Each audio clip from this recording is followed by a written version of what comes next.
It's a good place to begin.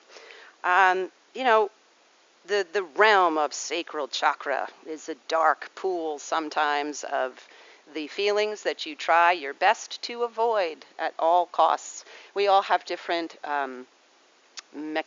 defense mechanisms to kind of handle our internal emotional, for lack of a better word, shit show. I'm going to say lately I've been a hot mess, and I don't really like letting that part of myself have room because she gets out of control. Like my mother got severely out of control with her emotions, and when she would get pissed, it would be like levels of like the DEFCON, and her eyeballs would get bigger and bigger, and there would be this thing that she did, this like hand gesture that, if she was just a little pissed, she'd go, ah, and she'd go to say something and then stop and then pull it back, and the finger would go up and then she'd stop and pull it back. And if she did that multiple times and it just kind of looked like she was having a seizure, then you knew that it was like super bad and that you had to kind of like evacuate the area and not speak to her for a while. And heaven forbid if you told her to calm down. It was like, whoa, Ma, why don't you calm down? Don't you tell me to calm down! Don't tell me to relax! Don't tell me to calm down. I am pissed, and you need to know it. And it was like, whoa, okay. So I was raised with this. This is the environment in which I was reared.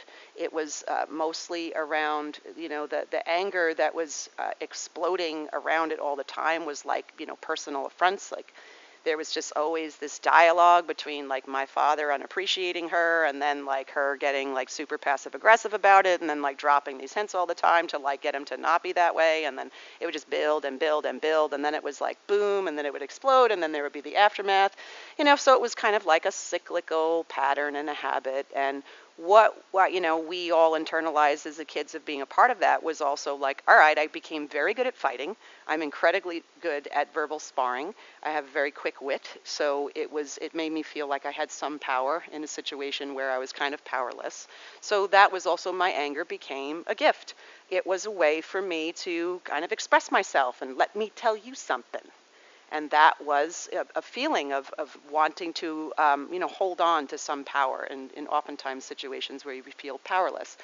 When we're dealing with an uncomfortable surge of emotion that we're really trying to get a hold on. Like I had been told for basically my entire life that my anger was a problem. So, okay, enter yoga. You could manage your anger in yoga. That should be something that you could do, and you can channel it appropriately. Great. So I've spent 15 years doing a lot of careful work trying to examine and unpack and explore and release and make friends with and hang out with and party with my anger, because I'm trying to kind of create an environment where all of my feelings are welcome, but some feelings are kind of upsetting and obnoxious, and you'd rather them not show up to the party, and we kind of like have to treat them like a friend with super with boundary issues. It's like, okay, well, if I invite, anger to the party, like, I don't know if this is going to go so well. It's pretty much going to tell off any person here that slighted you in the past. Like, it's airing of the grievances. Anybody remember that of like, like Festivus for the rest of us? The day of like airing of the grievances. What I recognize too, my grief has triggered grievances. Anybody else notice a connection? It's like we feel when there's something like we are so mortally offended or like wounded. Righteous anger is probably like one of the bigger things that we could have to navigate sometimes. And it's not pleasant, and there is something to be said about containing it, because being around my mom when she was that angry was really, toxic, but it was also hilarious. If we could keep it light, then we could also kind of break the spell of it sometimes. And that was where I then developed humor and like sarcasm. And on top of, everything else, it's like we kid because we love. And when we're upset, if we deliver something with a little bit of a jab, like, oh, it's a little funny. It's better than me telling you to go fuck yourself. Like, you better, like, so that was a softer way of being able to kind of invite this energy. But then I met people who had very thin skin and who had a super hard time with the sarcastic remarks, and they couldn't be around my energy because they felt like I was hurting their feelings all the time. And that was the last thing that I wanted to do. So I just learned how to keep certain things to myself, and I'm very accommodating and considerate. But other days, there's only so far you can go. There's only so much that can kind of build up. And then it's airing of the grievances time. What do we do with it?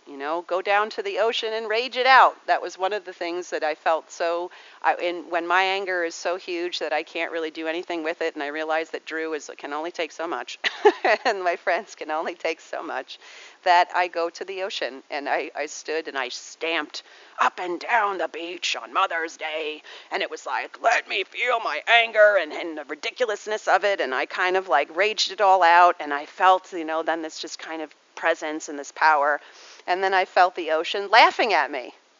Oh, that's so cute. Look at your anger. That's adorable. You want to see mine? You want to see my rage? You want to see the rage that I get about being defiled every day? Do you want to see how crappy I'm treated all the time? And what do? I take it in. I recycle it. I rage and I take some things down sometimes. Great hurricanes and, weather patterns shifting. Hey, the mother is getting a little pissed and she's fighting back. Good for her. And in certain ways, anger is a gift. There's nothing, wrong with how big it is or how unruly it can sometimes become. We just have to find, a proper channel for it. So when I started to kind of like rage and then I felt the laughter, it was like, oh yeah, I'm cute. Isn't that funny? My anger's so funny. I think I have something to be angry about. There are so many people who have like 75,000 reasons to be justifiably bitter, angry, resentful, horrible, people because of what life has done to them. And, are they walking around carrying this big, stick of look what happened to me? Some of them are.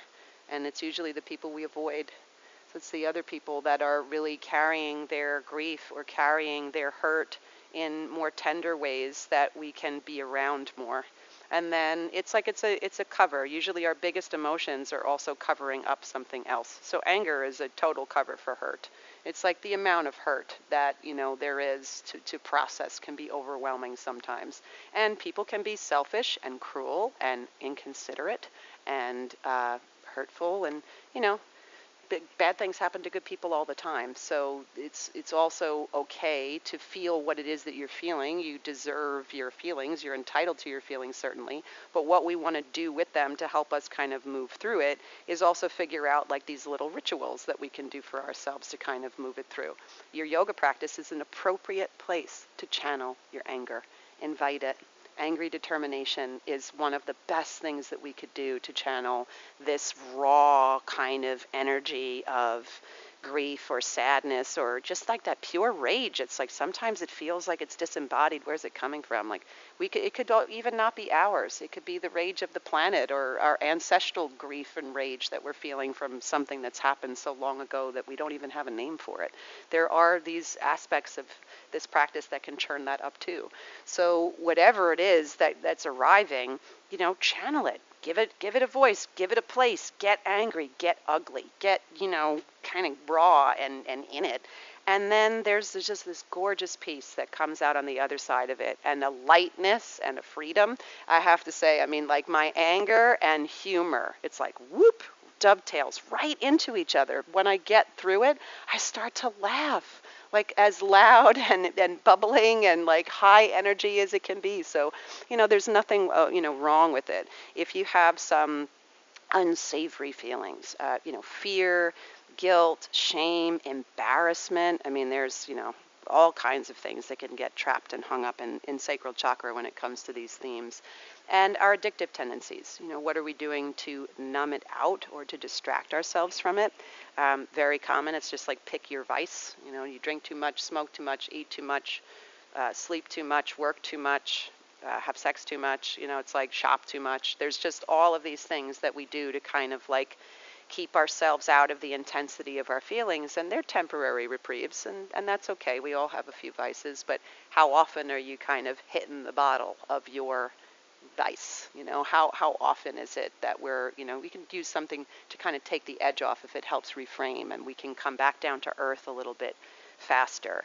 But, what can we reach for instead that will be a better spiritually mature kind of evolving process of it? And you know what? Some days you just got to eat like the thing. I'm a recovered, I don't even want to say food addict, because I love food and food loves me, and it's just a wonderful relationship that's never let me down. So I will continue to be a lover of food.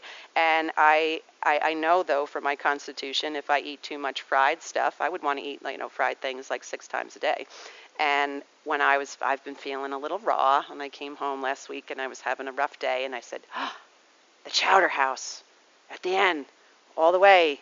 But what is it, Nikki's? No, not Nikki's. What is it, that one? It's the Chowder House, whatever the Chowder House. I don't even know the name of it. It's just the Chowder House. They do this flounder Reuben. It's off menu. 2 pieces of perfectly fried, beautiful flounder nestled in coleslaw and Russian dressing and melted Swiss cheese, and then in this like rye, perfectly like slathered with butter, and then like really melted, and then perfectly cooked, well done steak fries. It was about as much grease as I could possibly handle. And I was like, yes, it's on. And I'm going to eat this whole thing. And I'm not going to have any gastrointestinal distress. And it's going to be fine. And I did it. And it was great. And I ate it. And it was like, yes.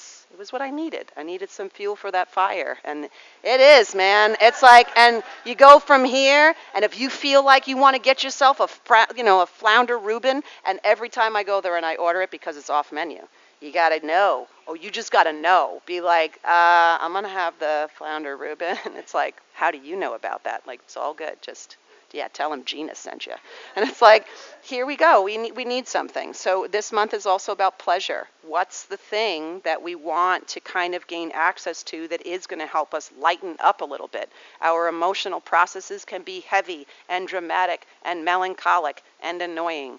So let's give ourselves some time to also feel some pleasure and lighten up with it a little bit. And then, I had that one time, and I've been like eating my vegetables and juicing and being a good girl the rest of the time because I care about my body and I don't want to get sick. So it's like there's a way that we can kind of work with these energies and then, get some real progress done. So in our physical practice, let's see if we can find the balance between angry determination and really just enjoying the joy and the freedom of the practice and how good it can make you feel. So let's close our eyes and come inside. You find a nice grounded space to root and lift.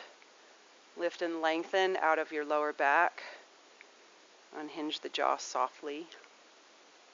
The eyes are closed, but we're not forcing them shut.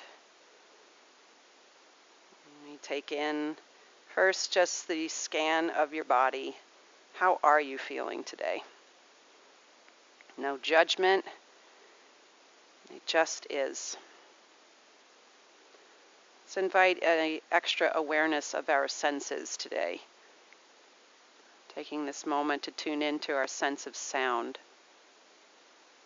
Hearing the whirring of the fans, traffic as it whooshes by. The shifting of our neighbors or any other sounds. We feel, tune in to your sense of touch. We feel the heat of the warmth of your hands, where they rest and make contact on your legs. Palms up or down, it's up to you. What feels better right now? What do you need more? When it gets subtle, you can feel the weight of your clothing.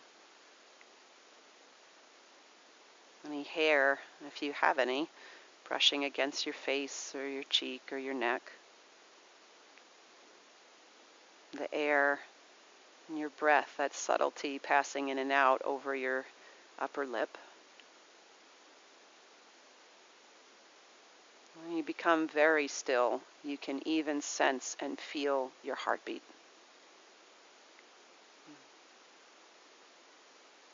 Tuning in to other senses. have the eyes closed, we cultivate this insight. If you bring your awareness to right between the eyebrows, we can start to really focus our energy and attention there. We be open to receive more insights into how to use our practice to help us see and integrate our difficult emotions, to see our patterns of behavior clearly without judgment. We'll start to connect to the breath. As you inhale, really flood the body all the way to the pelvic floor. Gush it out. A few more times just like that.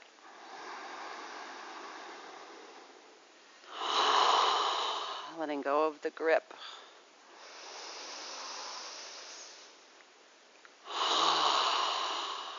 We'll start to layer in your deep ujjayi breathing. This oceanic sound constricting the back of the throat on the inhales and exhales. We're setting our collective intentions to be able to bear witness and burn through whatever emotional states we bring to the mat today, to channel our angry determination to do something different, to come through to the other side so that we can experience joy and freedom more fully. We open the practice by chanting Om 3 times together. Inhale deeply for Om.